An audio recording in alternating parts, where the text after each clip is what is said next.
हर हर महादेव, वह स्थान जहाँ भगवान शिव ज्योति के रूप में प्रकट हुए और उसी ज्योति स्वरूप में जहाँ उनकी ऊर्जा अनंत काल तक के लिए विद्यमान है, उसको ज्योतिर्लिंग कहा जाता है।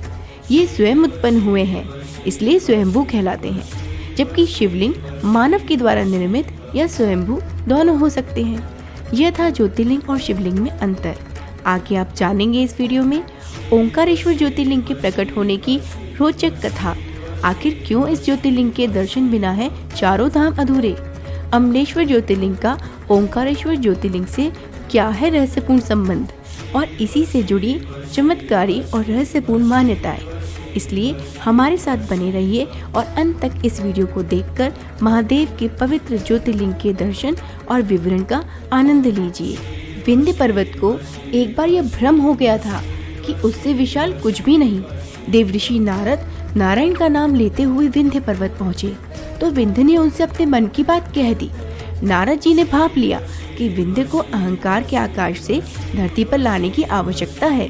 अतः नारद ने उन्हें अपनी ही विधि से दिशा दिखाने का निर्णय लिया। नारद बोले, तुम्हारे पास तो सब कुछ है, किंतु तुम सुमेरु पर्वत से ऊंचे नहीं हो। यह सुनकर विंध्य ने सुमेरु पर्वत से ऊंचा पर्वत बनने का संकल्प किया और नारद ऋषि से उपाय पूछा। तब नारद जी ने अहंकार नाशी भगवान शिव की तपस्या करने का सुझाव दिया। जहाँ साक्षात ओमकार विद्यमान है, वहाँ पर विंध्य ने शिवलिंग स्थापित करके कठोर तप किया। तब भगवान शिव ने उसकी तपस्या से प्रसन्न होकर विंध्य को इच्छित वरदान दिया कि वह इच्छानुसार अपनी विशालता को बढ़ा सके। विंध्य विशाल होता गया और शीघ्र ही पृथ्वी पर सबसे विशाल हो गया।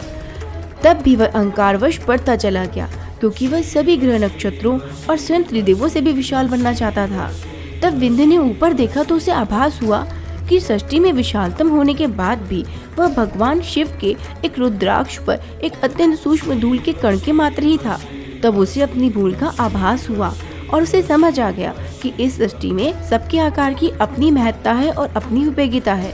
विंध्य ने भगवान शिव से क्षमा मांगी और वहीं ज्योतिर्लिंग के रूप में स्थापित होने की विनती करी।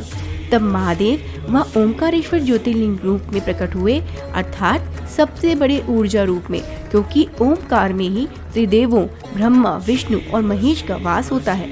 इस प्रकार ओंकारेश्वर ज्योतिर्लिंग में सिर्फ महादेव की ही नहीं अपितु नारायण और ब्रह्मा की ऊर्जा भी समाहित है, जिनकी प्रबलता मानव के लिए तीव्र है। तब इसी कारणवश महादेव ने वहाँ स्थित पार्थिव लिंग को अमलेश्वर ज्योतिर्लिंग में बदल दिया, जिससे यहाँ आने वाले भक्तों की ऊर्जाएं भी दोनों लिंगों के दर्शन से संतुलित रहे। त्रिदेवों की सम्मिलित ऊर्जा धारण करने से यह ज्योतिर्लिंग सर्वाधिक ऊर्जा का केंद्र है। इसी कारण चारों धाम यात्रा करने के पश्चात भी कहा जाता है तब तक पुण्य नहीं मिलता जब तक चारों तीर्थों से लाए गए जल से ओंकारेश्वर और अमलेश्वर ज्योतिर्लिंग का अभिषेक न कर लिया जाए। यह मंदिर मध्य प्रदेश के खंडवा जिले में नर्मदा नदी के बीच मानधाता या शिवपुरी नामक ओम के आकार के द्वीप पर स्थित है। ओंकारेश्वर ज्योतिर्लिंग मंदिर 5 मंजिला है। प्रथम तल पर ओंकारेश्वर लिंग विराजमान है। यह लिंग मंदिर के ठीक शिखर के नीचे न होकर एक ओर हटकर है और इसके चारों ओर जल भरा होता है। दूसरे तल पर महाकालेश्वर लिंग, तीसरी तल पर सिद्धनाथ लिंग, चौथे पर गुप्तेश्वर लिंग और 5वें पर ध्वजेश्वर लिंग है। यह चारों लिंग शिखर के ठीक नीचे स्थित हैं।